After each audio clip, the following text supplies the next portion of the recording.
هاي يا حبايبي، ازيكم عاملين ايه؟ النهارده هكلمكم عن ماسكارا خدت يعني ريفيوهات كتير جدا، وبصراحة انا شايفة ان هي اوفر ريتد جدا يعني. فانا عايزة اقول لكم تجربتي معاها. هي ماسكارا ميبلين الجديدة سكاي هاي، وعايزة برضو اقارن لكم بينها وبين ماسكارا ميبلين التانية اللي هي فولسز لاش ليفت، وتشوفوا رأيي في الاتنين.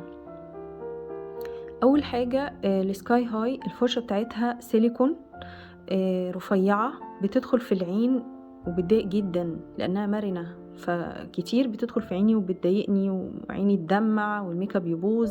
فدي اول حاجة مش حلوة فيها. ثانيا هي النتيجة بتاعتها مش قوية خالص زي ما بنشوف في الريفيوهات، لا لا خالص خالص، ما تديش كثافة. ممكن تدي طول وبرضو مش قوي. في ماسكارات عادية جدا ممكن تدي الطول ده، لكن الماسكارا التانية بصراحة نتيجتها خرافة. مش عارفة ازاي هي يعني مش عليها ريفيوهات كتير. جربوها ومش هتندموا. الفرشة بتاعتها تخينة، مريحة في الاستعمال جدا عن فرشة سكاي هاي. كمان بتدي طول وكثافة وسواد للرموش فظيع فظيع، ما بتكتلش الرموش، لكن سكاي هاي بتكتل الرموش.